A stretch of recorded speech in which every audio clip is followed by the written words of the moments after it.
Thank you, Ricky. Stella's got it. Freddie, let me know as well.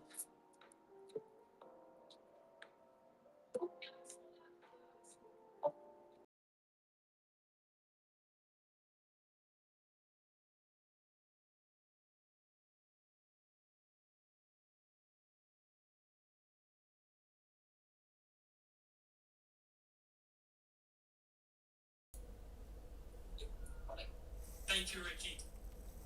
Stella's got it. Freddie, let me know as well.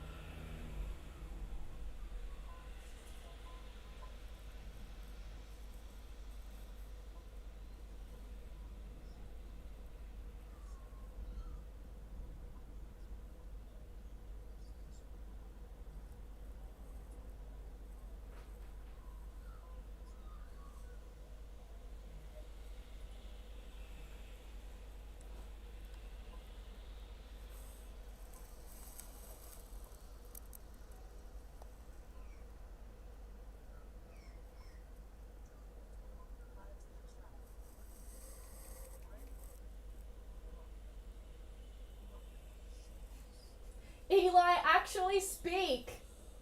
Check 1, 2. Am I audible?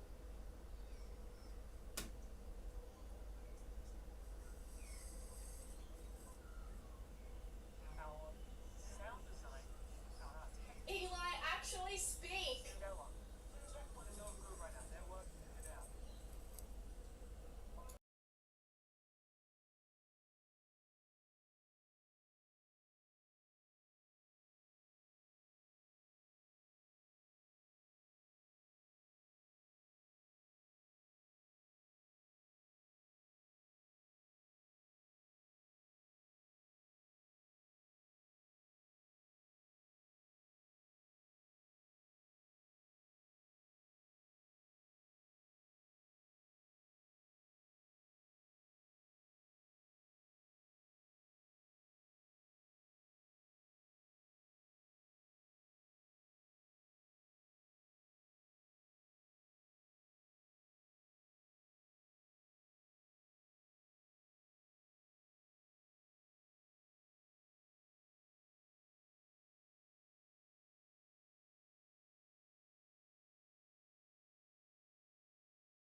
Right now. There's stuff here. But you know, I'll find the stuff that's good. Like this is completely empty. I don't know why I who knows? Huh.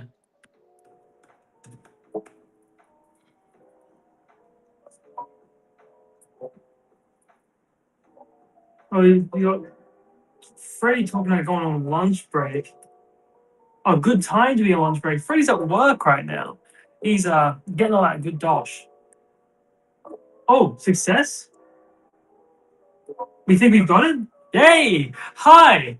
I can be heard. Oh, I feel like I'm not like screaming into an echo chamber. Hello! Welcome. Thank you for bearing with us. We have Omegasaurus and Crazy Mage in the chat, and we have Arian Ember. who's acting as the tech team, thank you so much. Otherwise, I would just be insane for the next few hours I'll be live.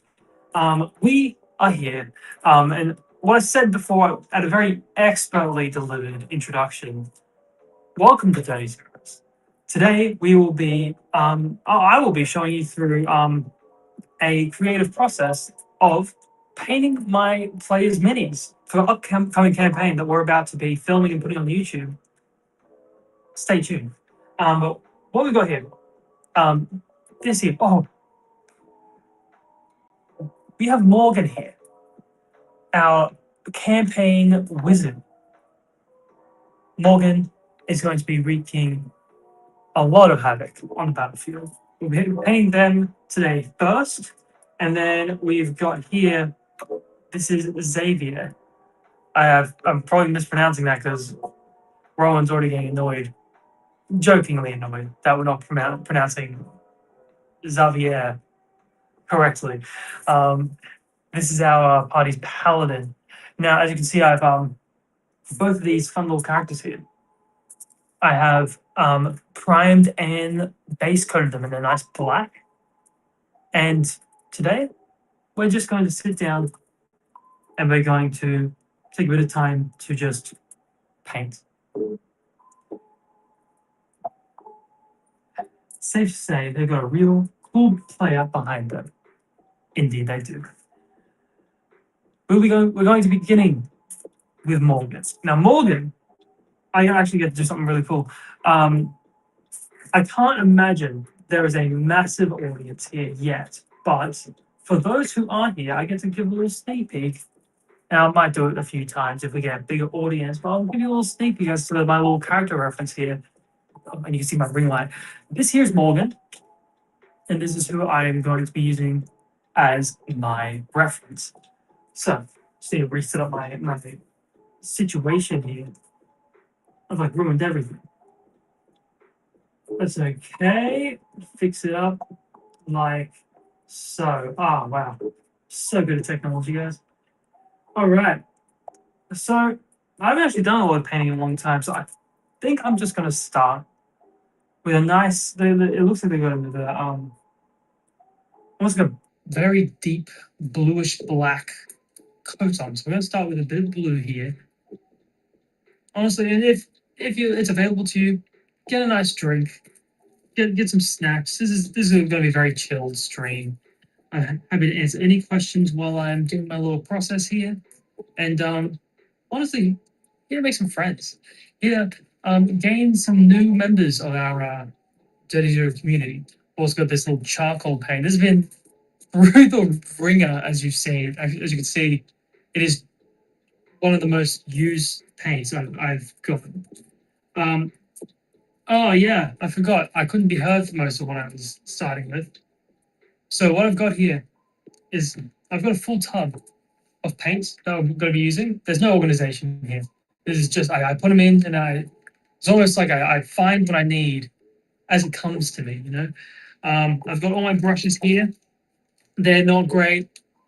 We're not professionals here. We're doing what we can with what we've got. Got a bit of water, got a few paper towels, and we're just gonna coast down. I think we're gonna get a little bit of a bigger brush than this tiny little, my favorite one. It's tiny. It's for detailing, and I would like honestly, I would like even smaller brush for the detailing. But this is all I got. This is all I got, and I don't paint enough to fully justify getting something else. So let's begin. I'm gonna hold it up nice and close on the camera. I was also meant to be on TikTok. They age verified me, and I have to wait. I think I'm being sent off to some official to tell me if I am old enough to go live. So we'll find out about that. And if that comes out whilst on the stream, then I will go live on TikTok as well. But for now, we're just cruising on YouTube. So you're mixing the colors around at the moment. Enjoy work, Freddie. Best of luck. I will keep Morgan very safe, just for you. Let's begin. I think, yeah, the first coat being like a dark blue is ideal here. It's obviously good that Freddy's leaving with love, I say, because I get to share a funny anecdote about Morgan here. We over here, those zeros. We've got a nice 3D printer, which I get to play around with, and where most of our minis will come from. So I printed Morgan yesterday. I think it was yesterday or the day before. And in trying to remove if you don't know much about 3D printing, you have to, at least with like STL printing with filament, you have to print in a way that this staff here, because it prints from the base up, right? And this staff is kind of floating. It can't just start printing there, you know what I mean? So it kind of has to print in a way where it builds supports to just like go up on the way and then put something there for then it to build this little staff.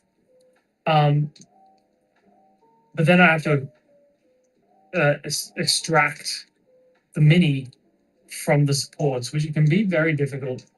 So I was trying to extract Morgan out of their supports earlier, and Morgan snapped in half. Like the staff you can see there, very very easy to break, right? And I was almost kind of expecting it. But from the waist, like just right there, done. So I have to super glue. So when I say to Freddie, or where Freddie used to be in the audience, that I will take good care of Morgan, I guess I'm trying to say I will take good care of Morgan from now on. But that's okay. We're getting close to the end of our first base coat of paint here. Now, Jacob, if you're still, or I should say, Omegasaurus, are you have you done your one shot with Freddy yet? If so, how'd that go? Love to hear about it.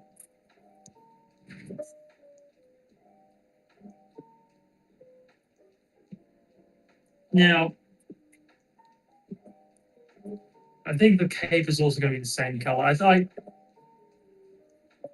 think Morgan is very much enjoys their dark colors, but the contrast is going to not come necessarily in their outfit, but more in their hair. As you saw in the reference photo, their hair is stark white. I think it might make their undercape a bright blue. That might be nice. I'll get to that though.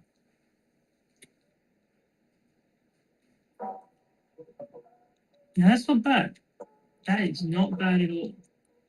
They got a few trinkets on them that I can jazz up to be a nice color. I think also maybe a nice bit of purple in this would be not bad, as you can see here. Oh, little focus. There we go. See? A little shiny. Still wet after all. You can see it's a little blue. There we go.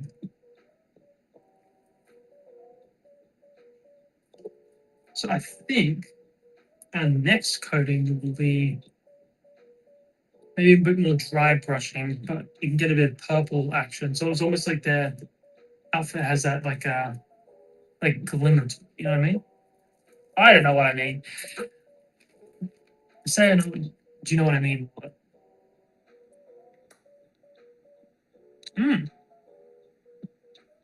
That's interesting. Oh no, I thought that was fully dry. It's just sitting in a weird way. Not dry. Good. That's a good thing. Let me get some of this. still got a lot of work to do in the role playing aspect. You know, that is so cool, so fun. That's kind of how D&D goes. It's like you learn as you're going along. You learn what you need to get better at. Some people, it's knowing the strategies and gameplay of combat. Particularly with like, I think a lot of spellcasters, first time spellcasters, can get a bit of have a bit of a learning curve. Trying to remember what everything, knowing what their spells do, having to manage their spell slots, recognizing that they're not as strong as a martial character like barbarian or a fighter. But then, yeah, other people often can struggle with the role playing. That, I feel like that's the more common one, because at least in the gameplay aspect, I should show off. I got pink horror. That's what I'm using right now. You can't read it. It's backwards. Wait. Oh, it might. I think it might have flipped again. For me, it's backwards. But this is pink horror. I'm trying to see on my little playback feed if it's backwards or not. But yeah, as I was saying, the role play does end up being a more difficult thing for people. Like, hey, no, you can read. That's cool. Yeah, role play can be difficult. People, our team at Double Zeros, we at Double Zeros, we were very lucky in the fact that we're all actors. We're we live for this, right? So I feel like a lot of us very naturally fell into that. I just dropped my brush all into my paint. I'm so clumsy. Yeah, we fell very naturally into the roleplay aspect of it, and like understanding our characters and knowing what we want in the scene, and thus is the reason why we want to bring this content to you. But it's totally normal for that to be more difficult. And yeah, oftentimes it is the most troubling thing I hear online. And yeah, it's loves to do with the NSC, which is great. It's such a fun time. I feel like with the right DM, 90% of people can get into D&D pretty easily. Now this one's dry. Am I going to do the fingertips again? Yeah, I don't learn from my mistakes. It's dry. This one, it's a shame. It's called Screamer Pink. Can't use it. And I'm looking for something a bit more. That little this pink horror that I pulled out, it's just not deep enough. I know I have something in here.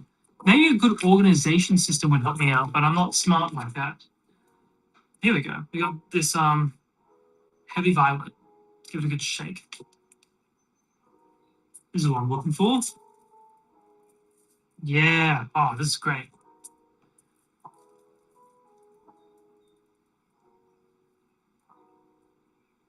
Oh, that's the color I'm looking for. That is the color I'm looking for. Come on. I'll show you in a second. Don't be too worried.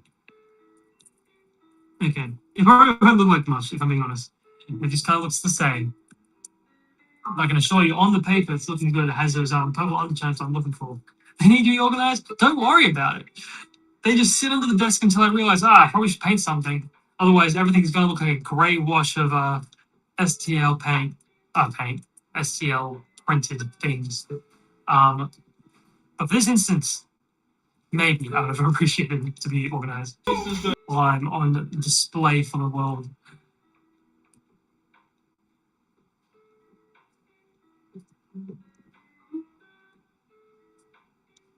There we go.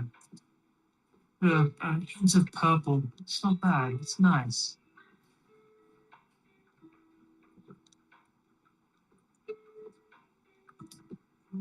I think I'll dry brush over it a bit of a stronger purple.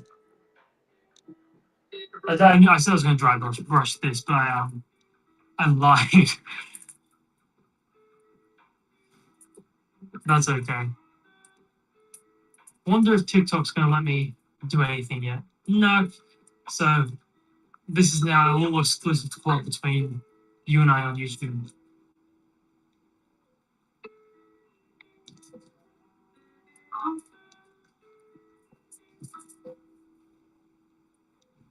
Yeah.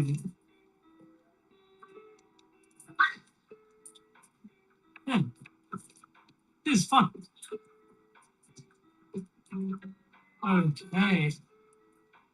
You get their arm. You can't get the arms. Oh. So, what can I tell you about the new campaign that's about to come up? Well, a lot of things. I'm about to run it. So, if I couldn't tell you anything about it, I'm probably not ready to run it. But I'm getting more and more confident as the day goes on. And I'm feeling very excited to show you something familiar yet different, you know? Something that will feel like I have scratched that D&D itch that a lot of people seem to have. And I feel like a lot of people seem to have it because D&D is hard to come by. You know, a lot of campaigns, it's a meme. It's a big meme within the D&D community of people canceling right before you're about to play. So if you're in that situation and you need some D&D content to fill your life, we've got you covered. And I hope it's going to be, not only is it something I'm hoping it's going to be new, but I hope it's going to be something fresh. I want this campaign to feel very, unique in a way. Same but different, same but different. Right, we're doing, I was mixing the purple with a bit of the black and blue earlier. Now I'm just doing straight purple, but just on dry brushing. And I'm going to see how I like it. Here's the fun thing about this. I don't know if I'm going to like it until it's on there, and I have to repaint it again. And painting often ends up being a lot bigger than I was expecting because of just how many layers of paint I've had to put on it. But let me tell you about this campaign because I'm very excited. This campaign is going to be set in a fantasy world. However, it's going to be set in a futuristic fantasy world. So futuristic, in fact, that the world has ended. Situation of like a post cyberpunk apocalypse. To the point where the world effectively has regressed back into like Middle Ages after already progressing to a point of cyberpunk. So, people can like, I guess the idea I wanted going into the campaign was I want my players to have the freedom to make any character they want and not feel like, yes, exactly. We've made it in a way where there's no limitations for the characters to be creative. So the idea of it was if I have one player who's like, I want to be a samurai, but the samurai has a lightsaber, I can say, yeah, because it's post cyberpunk. And they probably had some sort of lightsaber swords or some, version of it that doesn't get me sued. But then alternatively, someone could be like, yeah, I want to be a military dude with a gun and just full camo. And I could say, yeah, sure. You can find some relics that make you that. Or you could be like, yeah, I just want to be like an Arthurian knight style dude. And it's like, that makes sense as well. There's nothing that won't make sense. That's what I wanted. So then I can just not be limited in what I can make as well. So I can throw some really weird stuff at them, and that I find fun.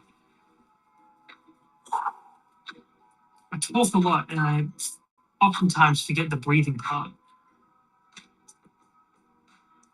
All right, we're going to dry brush some blue on there because I really liked how the purple works. I'll show you in a second. I put the blue on. I'm going to show the purple dry brushing, if you can see it, and then I'll show you the blue one after it, just to get the blue. I do need to tone it down a little bit. It's a bit too purple. So I'll probably dry brush like the dark charcoal over it again and see how that kind of blends together. Again, I'm not an expert.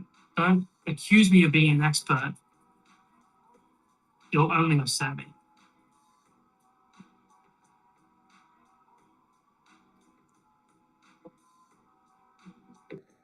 So, the campaign, we're hoping to debut it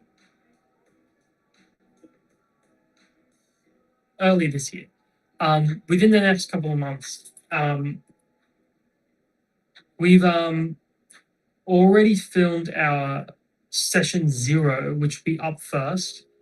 Our session 0 will be covering any content warnings that may affect people. It will be also covering a lot of the new home rules I'm adding in, because obviously with a campaign that's based in like a post-apocalyptic cyberpunk world, I'm putting some weird rules in. So there is, you can become a cyborg. That's pretty fun. You can forget it was a long time ago since we filmed it. So yeah, there's a lot of different cyborg tech. D&D is indeed freedom. And I think the best stories you can tell is with no limits. Otherwise, you just recount the same stories. Just give yourself every reason just to be weird with it. And that's fun.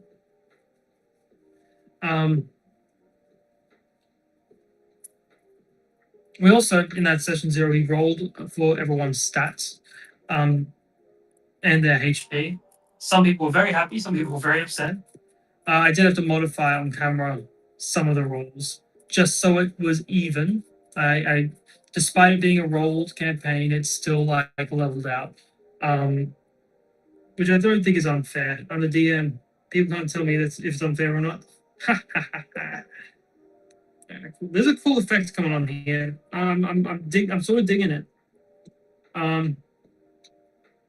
Once it's balanced out, then I'll do another dry brushing of charcoal over it, and I think that base coat of the coat is done. I can do detail, and detailing is where it gets.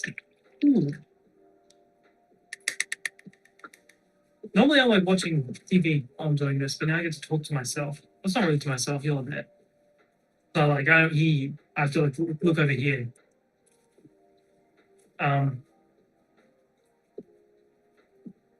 But I can't hear you, so it just feels like I'm just enforcing my madness.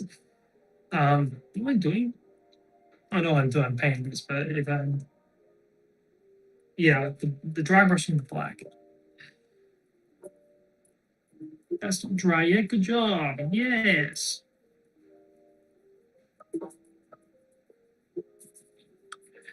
Okay. So I got a few artistic techniques I've got under my belt. My mum is an artist. Shout out to mum. Otherwise, I wouldn't be here.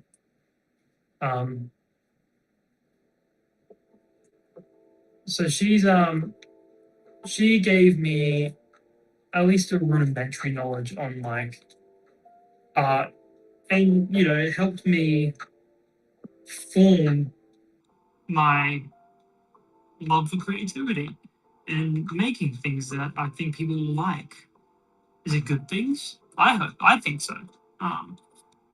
But it's really up to the audience. Let me give you a preview to it. Lights make it stop reflecting so much. You see that? It's kind of got that, like, it's dark, but just enough purple on it. You know? I think you know. I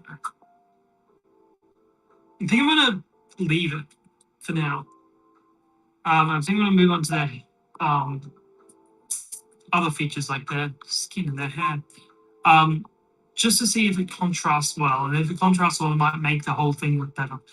Take a little sip. I've been talking a lot. Shut up.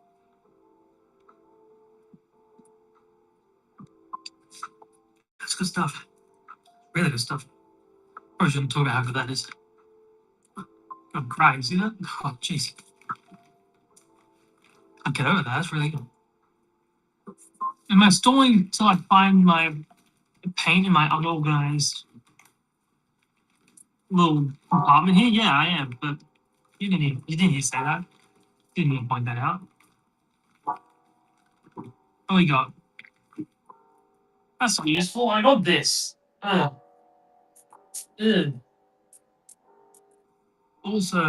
Also very well worn. This is warm grey, and it's not quite what I'm looking for. So what I think I'm going to do. Oh, there is this nice silver, chainmail silver. Now the hair isn't silver; it's more white. Just tell you what, I think I'm going to get this. I'm going to get some basic, normal amount of. If you don't know, these paints are more watery than like your standard craft paint. And I don't have any more white. I forgot. Otherwise, I would have bought some for this stream that I played. What I do have is normal craft white paint. This is not good. It will be really bad on your minis. It'll just look bad. It's not gonna like destroy it. That'd be crazy. I'd be concerned of what the paint was made out of. It just straight destroyed a mini. Why is it leaking out like a volcano? This is worrying. I'm not even squeezing it. What's going on? It exploded. Damn. I had $1 for everything of paint that exploded in my fingers. I have now $2. Well, that's not true. I have $1 because it just exploded in my finger. The other one was self-inflicted because I'm an idiot. Alright, I'm just gonna. Alright, my white paint is out on my little tinfoil mat here. Now, here's my situation. As I said, it's not good to just put this acrylic paint on my mini here. What I can do is I can put water on that white paint. Here, maybe I can show you. This is what I'm working on right now. I'm trying not to move the. Oh, this is horrifying. Oh, I regret it. I'm not going to do that anymore. Sorry about that. I'm sorry. I'm getting some water. I'm going to put it on my little white paint here and just water it down. It's a method that I am very used to using because I'm cheap.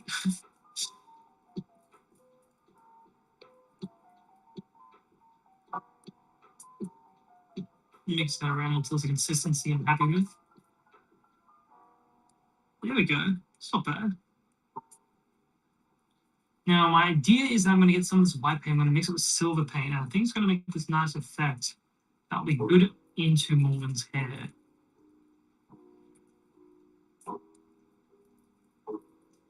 Oh, man. Here's some new information I get to tell you about the campaign while you're still here and you're appreciating my little ramblings. Thank you for sticking around, by the way. The campaign, we're doing preparation for it right now. And the way we're doing that is through session 0. As I said that we filmed session 0. We're going to be releasing that for you, but that is more to kind of give you a heads up of what the campaign is about and what the vibes are. It's gonna be lighthearted. It's gonna have some fun, but I'm hoping it's gonna be some some drama and some political tension. The fun stuff. But I'm running some session 0s, almost like epilogues. And these are all exclusive, or not even exclusive. They're exclusive to the Day Zero's team. It's effectively like a little side story that is working us into session 1. So the Day Zero's players will know where they were exactly before we started playing, almost giving them a bit of momentum going into the session. So it's a bit more authentic for them. And it also can give them a bit more time to get used to their character. Let's see how this white and silver work.